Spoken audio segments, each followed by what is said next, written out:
My boss called me, said, hey, I need you to get down to our Henderson plant and cover for a guy. And I knew I was gonna be working outside, so it was cold, so I bundled up real good. And the only thing that I remember is just like a flash.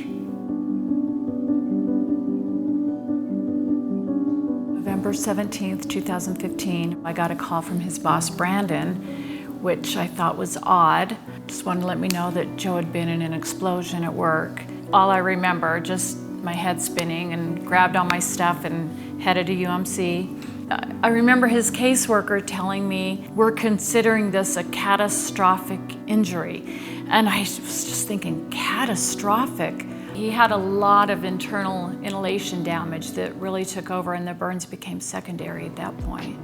It seemed like every day, every other day, there was something else. The various of infections. He had 17 blood transfusions, over a dozen dialysis treatments because of his kidneys. Being in that type of predicament, something like that really draws you to your faith.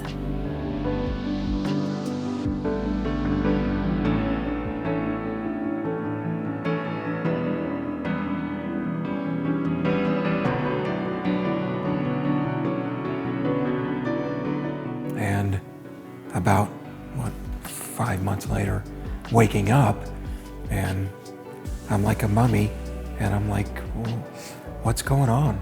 It really wasn't until my coworkers started coming in and visiting me and telling me we were getting ready to clean out, and you were just putting some diesel on the discharge paddles, and boom, it reignited, and it had nowhere to go but right through you.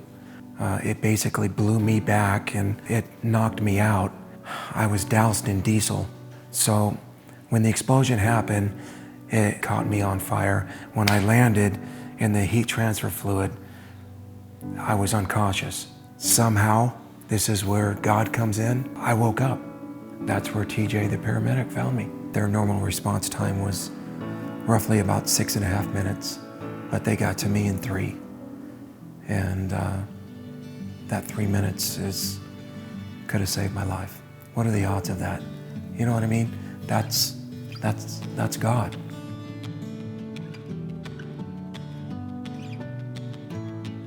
When he first got back home from the hospital, it was pretty much just me and him here by ourselves. My mom obviously kind of was going back and forth from work. I was taking him to physical therapy, and obviously he was still kind of on a walker and still very limited to what he could and couldn't do. At the time, Brianna was 17, so asking your daughter to tie her shoe for you because you can't, that's hard.